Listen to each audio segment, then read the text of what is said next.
Testing then. 1 billion, 2 billion, 3 billion. Okay. It's working. So this portion of the program is a fireside conversation. I'm going to be asking Governor some questions. However, it is a three-way conversation. So we are not speaking to you, we are speaking with you. We want you to engage in this conversation together with us. So the mic is going to be rolling.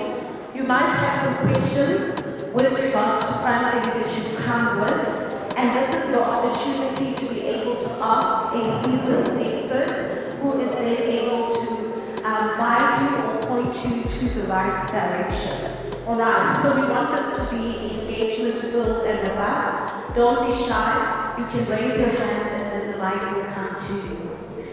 Governor, before we actually begin the funding conversation, I think sometimes it's good for us to just start from the very basics at the beginning. Can you explain to us, first of all, what is funding and what does it mean to actually be funding ready? Okay, thanks, Hetty. I must say I was moved by Hetty's masterclass. Can we give her a round of applause? The relationship with money. So now when I get home, I must get to my wife and say, hey, let's talk about money. She's going to be excited. Okay, thanks, Hetty. I think being funding ready, I'm going to use your earlier analogy. I'm just trying to think if any of you were to wake up tomorrow and decide to go and run 90 kilometers of comrades, I mean, really, will you make it having not ran around the block? I mean, chances are that when you tell me that, the first thing I'm going to ask you is your funeral policy up to date, your life cover. We don't want to be left behind with problems. So getting funding ready is the same thing. It's around, has your business actually ran around the block? Has it satisfied what is required for it to be actually funded? Hetty did say, I'm going to keep on picking, I was listening. So Hetty did say your first funder is your client. If your client, your customer has first bought your product, they funded your business. So meaning from the onset, you have already jumped the first hurdle of being funding ready. And funding, what is funding? Funding is access to capital. It's all about helping your business through the cash flow needs and plugging the right type of funding to the right need of the business. And being funding ready, it's actually about you doing the right things for your business to qualify for finance. And what are those? And I'm sure probably you're going to ask later, but I'll touch on one or two. I mean, if we look at businesses and the models that we use now to try and qualify you for finance, it's basically our internal systems because we can see the money going through the account. First of all, you must bank your money. I mean, as FNB, I'm sure you're all aware, we punt for a cashless society. We are one of the banks that started with tellerless branches. We've got over 600 branches in the country, most of which are tellerless. We're moving towards a cashless society and we are saying, bank your money. When you bank your money, as a funder, I can see how much you make. As an investor, I can see that money is coming through your account. Number two, to get your business funding ready, if you have taken commitments in the past or you're currently in credit commitments, you must honor them. No matter how tough it may be, it can be tough in business. Like I said earlier, you are resilient individuals. You must be resilient in terms of honoring your credit commitments. Because that clothing store account, that furniture account, we go back and check. First of all, you say you want money for your business, but as a jockey of the business, how did you behave in honoring your credit commitments that you've taken? Because you enter into a contract with a lender, you take a clothing store account, you must honor those payments because that's where we go. And lastly, getting your funding, your business funding ready. One of the things that we look at, I mean, in South Africa, we don't have a bureau for business ITC. If you didn't know, we don't have it. If we ever come to you and we say, you know what, we check your business ITC, we don't have that. So we look at you as an individual. How you've conducted your finances as an individual tells us if you have conducted the 5 rand that we lended you, we can be able to give you 100. We start small, like you said. You start by crawling and you start walking and you start moving. What if I'm a business that's in a position where, okay, maybe I haven't been conducting myself well, but now I want to get funding, so I'm committed to honoring my debit orders, honoring my creditors, etc. How long of that improved and good behavior do I need to keep up in order for me to be considered for funding? So I think when you enter into, I want to start from the back. When you enter into a contract, you're contracting with yourself and your lender, but things happen. And it's okay not to be okay in business. Things do happen and we really understand. We don't live in a perfect world, but we're still going for that land of honey and milk, but we're not there yet. Things do happen in business. So in a period of 6 to 12 months, you've got an opportunity to rectify the wrongs that have taken place in the past. So things like your default listing on ITC, things like your ITC judgment. Once you've paid or settled or entered into an agreement to settle, you must follow through with the person that had listed you so that it gets removed. It's as simple as that. Or you send us a proof that it has been settled and it has been removed. But my advice is when things has gone wrong, which it would ordinarily happen, just follow through with whoever, whether it's a lawyer, whether it's the lender that listed on ITC, you must follow through and make sure. You must take accountability because it's your name. One thing that we buy, or when you sell, we buy your name. For me to be able to give you 100 rand, 20 rand, 1 million, whatever, your name must be clean. And it's your name that we buy. So if things has gone wrong, you must go back and fix it. And can I touch on one thing as well? One of the other things that we picked up when we did the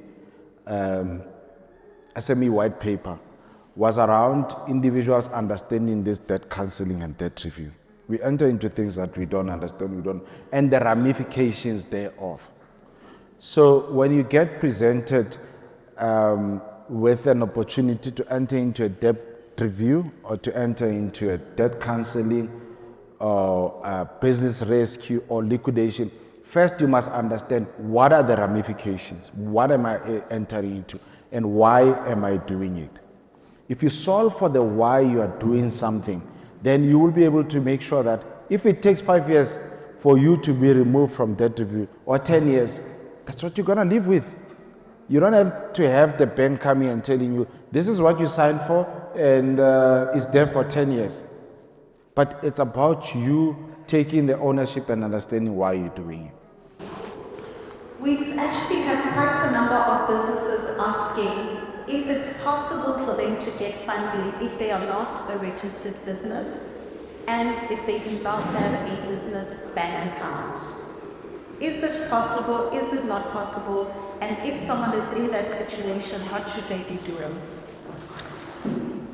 So, as a bank, we are regulated.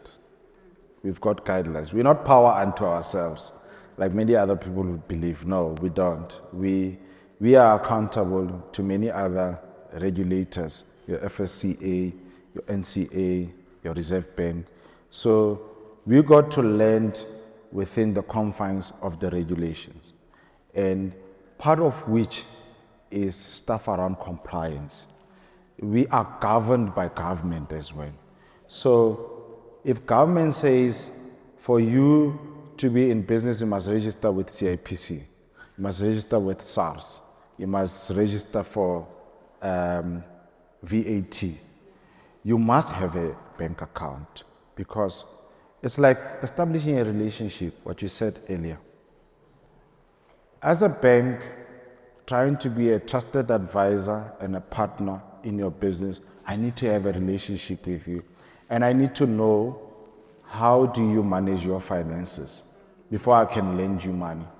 Because come to think of it, if I don't know you from a bar of soap and I meet you at the Chisanyama, I say, "Mfethu, I've got this 10 and Mfethu, kupaunzame, got 10,000. Are you going to give me? You don't know me. You don't know how I manage. The next thing you know, I bought Hennessy VSOP the very same evening. So if I don't know what kind of relationship you have with money, I am unable to extend a lending hand to you. And how do I know your relationship with money?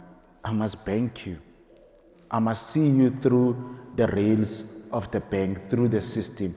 I must be able to see whether you get every invoice that you get paid, you are somewhere in Sanctin and starting to spend it for other things, or you go and buy stock and reinvest in your business.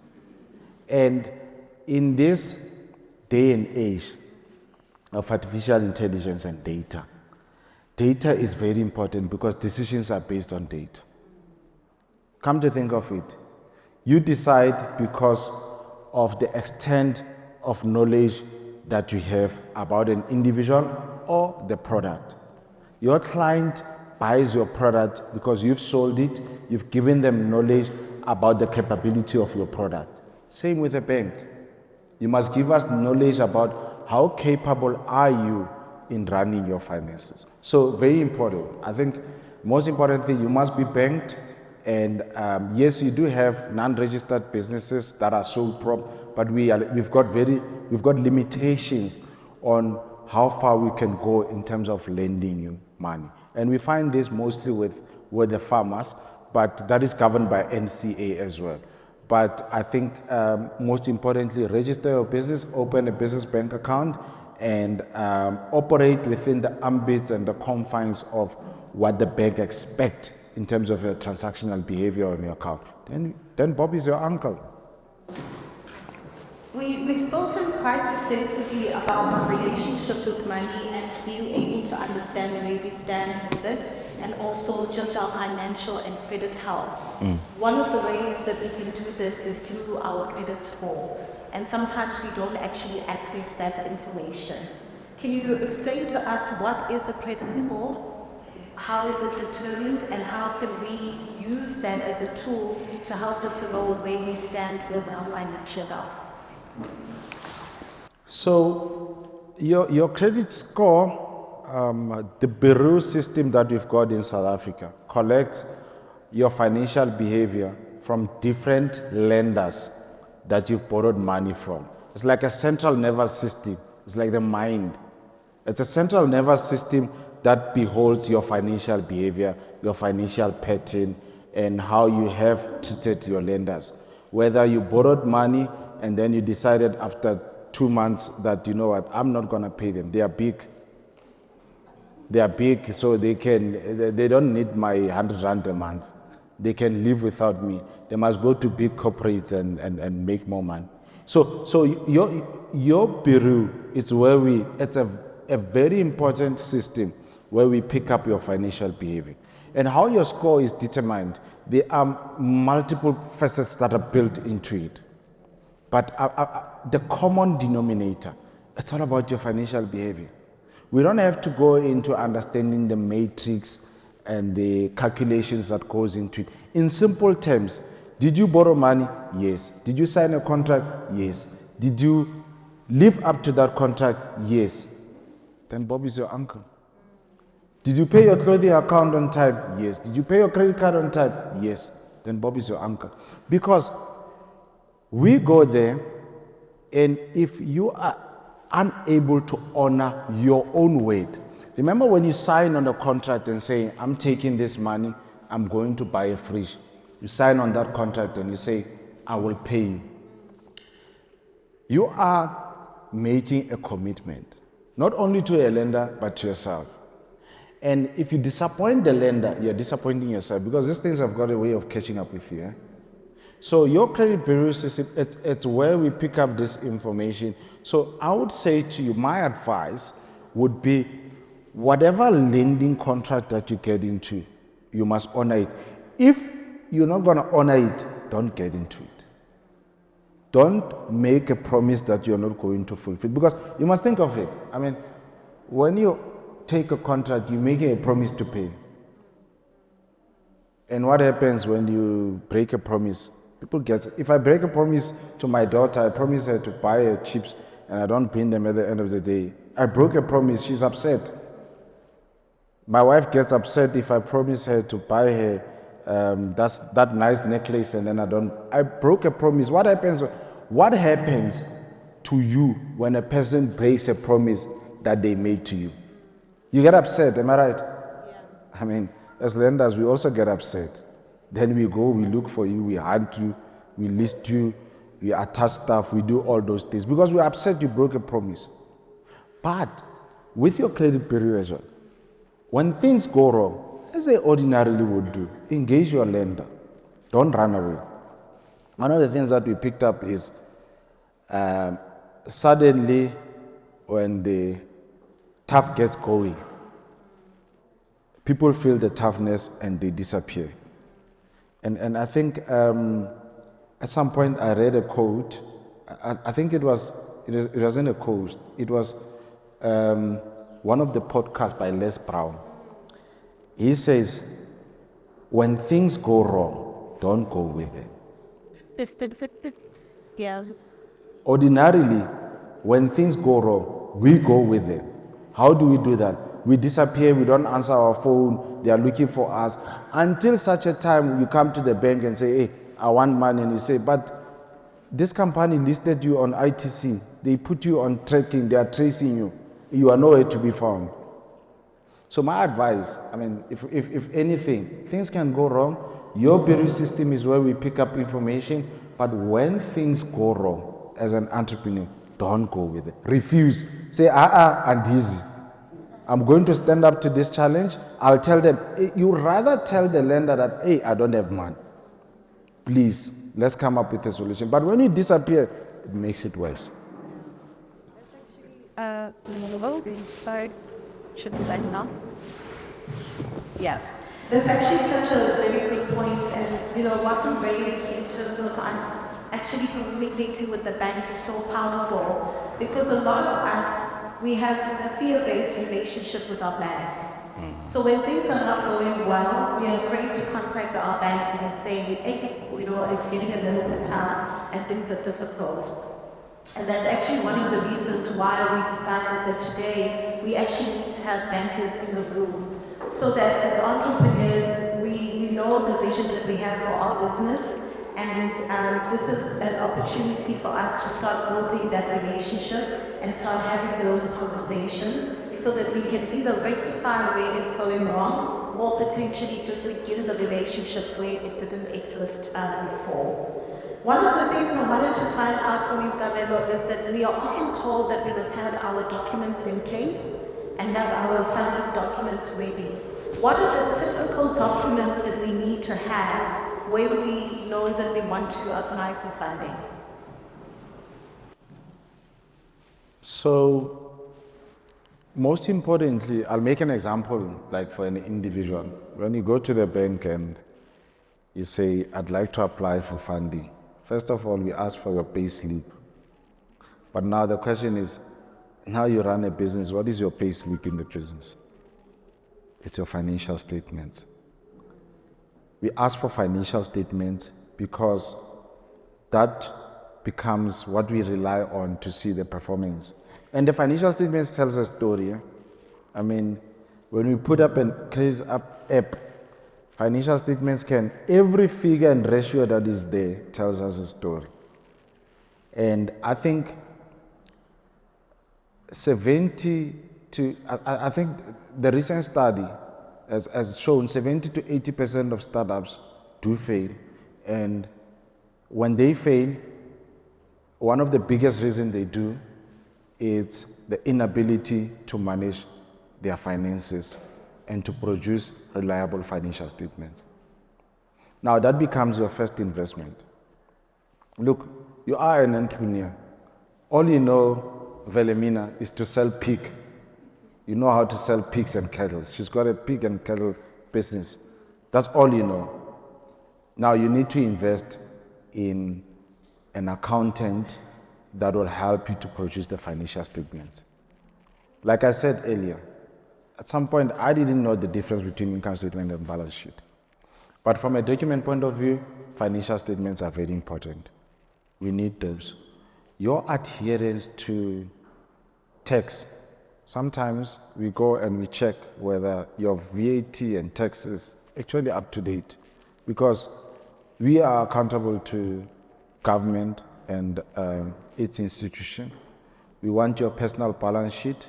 And what is it? It's your asset and liabilities that you own personally, or your income statement that you own personally. And then your business plan. I think business plan, over a period of years, they became very overrated. But it's important, because what is important is crafting and convincing us how you're going to how you're going to grow that business, how you're going to use the money that we give you to scale your business. It doesn't have to be a 20 or 30 pages document, but tell us a story. We love hearing stories. And we make decisions based on the story that we hear from you. And the best storytellers of their businesses, they receive our attention. So write a story tell us a story in your business plan. It doesn't have to be complicated, just write it. Make sure that if it were you that you had to lend money to yourself, will that story make sense? If it does, come and sell it to us. Yeah, absolutely. We've got a hand that's up with the lowly one. You spoke about the importance of having an accountant. And for those of you who are in the audience and you're thinking, I need it, but my business is at a stage where I can't actually afford an accountant. One of the things that I would actually recommend to you is, especially these networking spaces, look for opportunities where you can have a barter exchange of services. So maybe you can build a website, somebody else can do your financials. You exchange. You build a website for that person, they do your financials. Those are the different ways that within our own entrepreneurship economy ourselves, because we've got knowledge, we've got the skills, we've got the talent, we've got the innovation. Let's cross-pollinate our services to each other to be able to help each other. Somebody else knows how to do social media management, another person needs the help of a lawyer. Let us cross-pollinate. So sometimes let's think outside of the box, and instead of saying, I can't afford it, rather think, what value can I offer somebody in exchange for what I'm looking for? I think we've got a question along this area. Please go first. My question is, COVID had a great impact. COVID had a great impact on a lot of people. Yeah. And a lot of SMEs. Starting up again and going for funding to want to restart a business, and you now got zero balance. How does that work for us? Because you've got all your documents in place, but financing, to get financing, having come out of a very bad patch. Okay, I'll answer. I think I'll give you this slide, just in terms of building up from scratch, from zero, and maybe, Governor, if you can also talk to us and touch on the different types of funding that is actually available as well. Because sometimes we think maybe there's only one type. What are the different types of funding that's available to us? Thank you. I think we really had tough times during COVID, and many businesses were unable to see through COVID. But I'll just touch on what we did during COVID and post. We partnered with government, and they gave us a guarantee for funding to businesses, and this was called a bounce back loan that we did. I think we paid over $1 billion to SMEs in South Africa, and we are the only bank, by the way, that government actually partnered with on that deployment of capital. But coming back to your business, your question, I think the very same reason why you exist as a business is why you're still standing today, right? And the historical performance that we're looking for in the business may not necessarily be 12 months or 3 years or 5 years.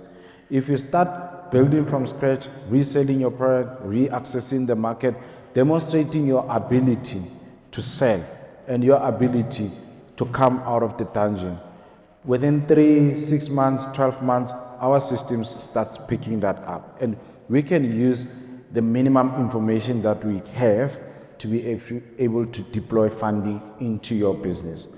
Remember, it will be very small. It may not be at the levels where your business was when it closed down.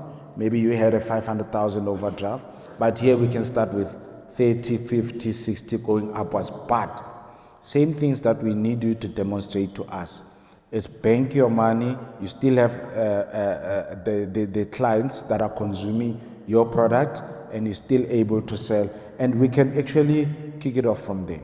And some of the, I must also say, I don't know if you're going to ask these questions around startup funding. I think many people want to know whether banks do fund you when you've got nothing and startup. I mean, as a commercial bank and all commercial bankers, I mean, we've got shareholders' money, we've got to deploy it. The demand is huge for funding, right? So with the limitations that we've got, we can only fund businesses that have taken themselves from the early stages, that have jumped the first or the second hurdle, that have actually kicked off the ground. It is very difficult to deploy capital to a startup because of also the failure rate. Someone comes and say, I've got a brilliant idea, fund it. And if we start deploying capital to that, we are actually minimizing access to capital for businesses that are growing. So therefore, with the limitations that we've got, the little that we've got to deploy to the economy, we actually deploy more to businesses that have already started existing. And your startup funding is where we partner with government institutions. I mean, there are many government institutions that actually fund the startup. Once they give you that kickstart, then we come there after, because we are a commercial bank, we've got to give returns to the shareholders. So when you have gotten that kickstart, that's where we come in and start, helping and actually investing in your business.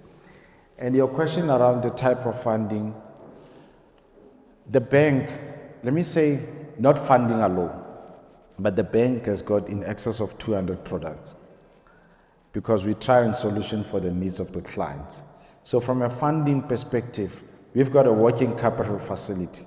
So that facility is like your overdraft, and you use that to buy stock, turn it into cash, sell after 30 days. Now, if you understand your working capital cycle as a business and you determine that I need so much to buy stock, a working capital facility like your overdraft is what actually can work. But you got to understand that you've got a client that you sell to. Is it a cash client or you give 30 days terms?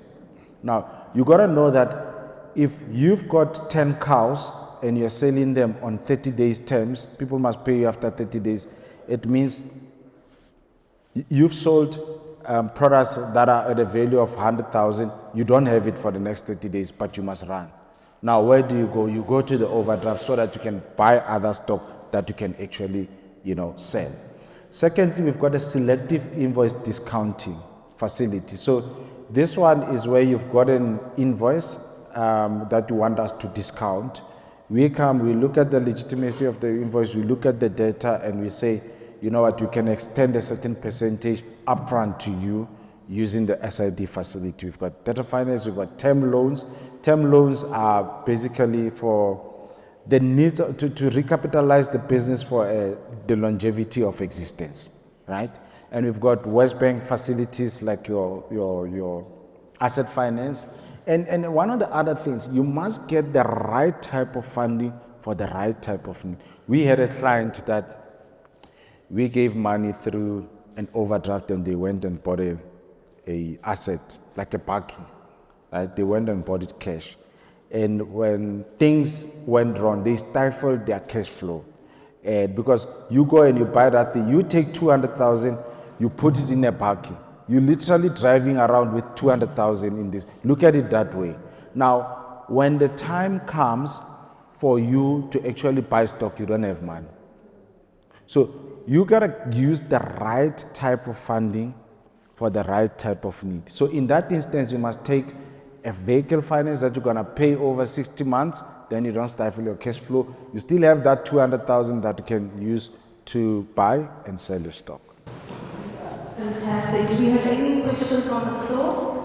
We can select one person. I'll just need you to please project your voice so that we can hear you. Okay?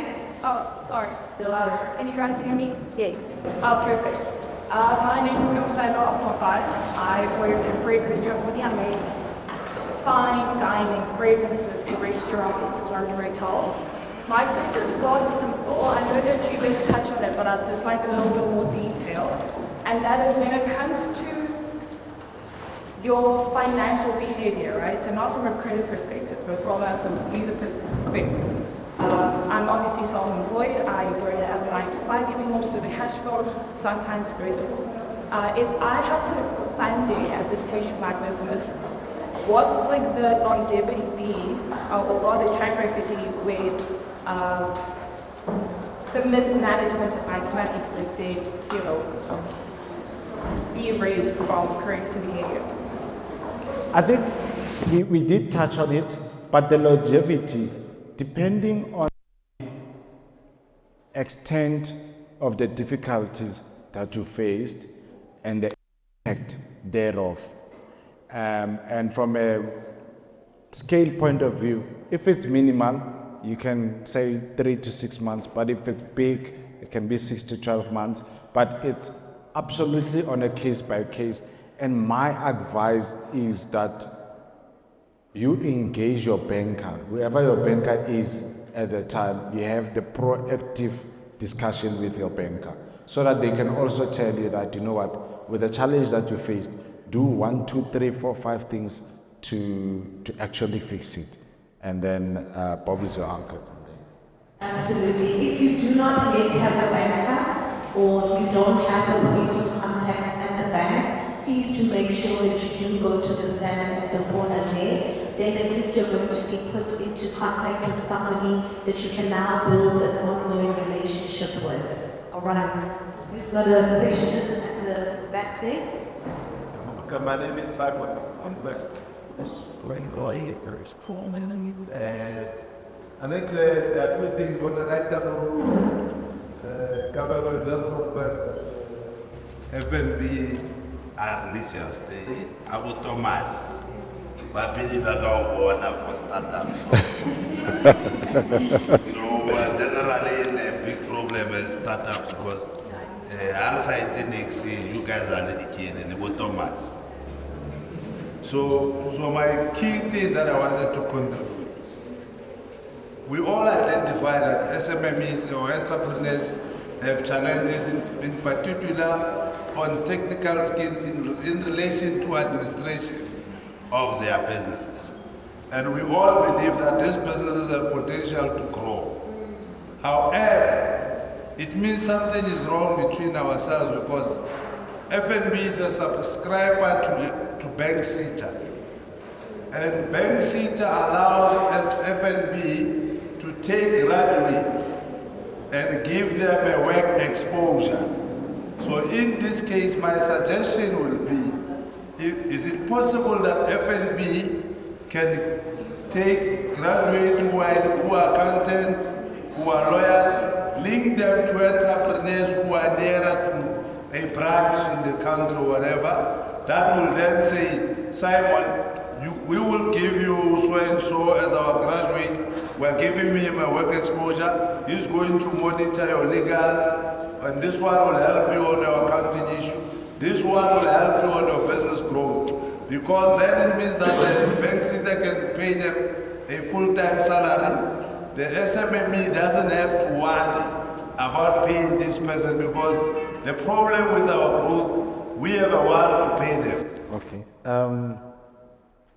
Thanks, Ntate Moloi. That's a good suggestion, and we really appreciate it and will explore it. Eti, I think one of the things that we do from a non-financial support point of view, it's the Fundaba initiative that you find on our app.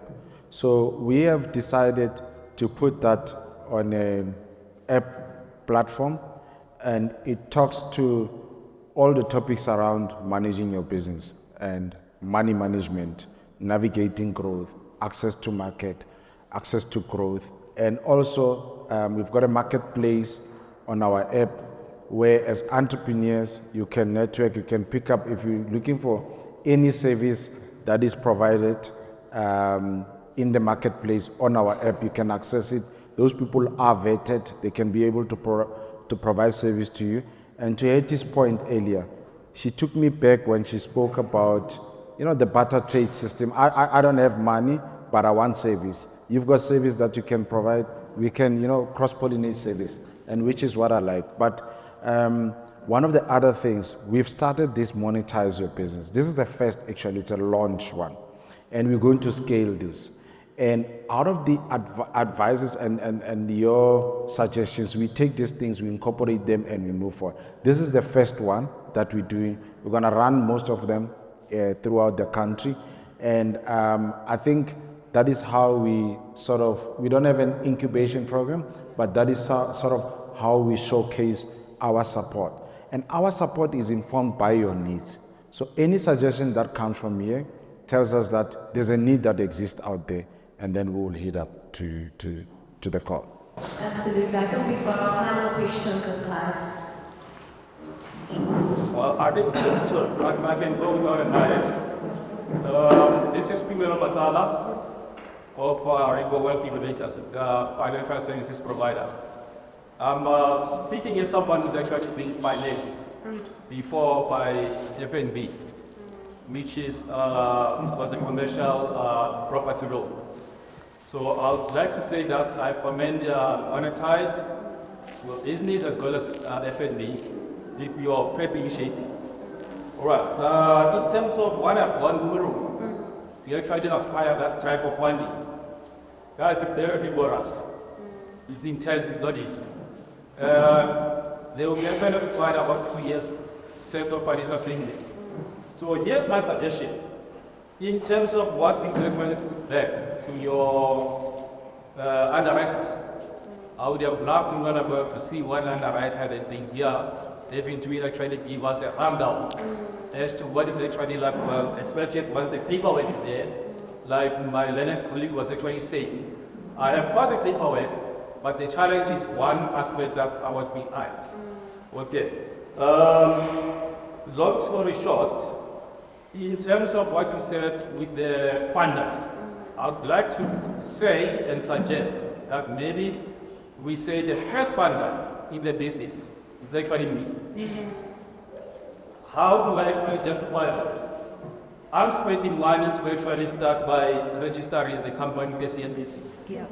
So if I can actually show that zest to you as a bank, that I've gone through all the steps, and even maybe to a point where I've registered with all the regulatory bodies when it comes to apolitical structures, that would actually count for something. But that's a question for the underwriters. I don't know how they score you, but maybe later on, can we actually engage them? Yeah. With you. Yeah. Thank you so much. That's such a really good and excellent and valid point. And I think when we do our next round of networking, our brother is here who has received funding. So we can also go and chat to him directly about his personal experience. Our conversations that we're having today will not end here today. We are also launching a podcast series. So it's Monetize Your Business podcast series, and it's going to be housed online. And what that's going to help us to do is to continue these conversations that we have had today and go into greater detail and more in depth into the matters. So please make sure that you are following Monetize Your Business on all social media platforms so that when those podcast episodes are released, you can get to hear from individuals that are doing great things in their business, but also get further knowledge and information as well. Okay, yeah, I think it mustn't end here. We must follow through on social media as well, and different platforms. And really, for me, I always say feedback is a gift, no matter how good or bad it is. So I'm really looking forward to your feedback and your suggestions, and in how we can, better scale the program. Thank you so much, Manolo, for this opportunity to have this conversation with you, for your openness and willingness to be able to share. I think these conversations give us access to knowledge, access to the information, and it's very much valued. So thank you so much, and Papa, we will hand over back to you. Thank you.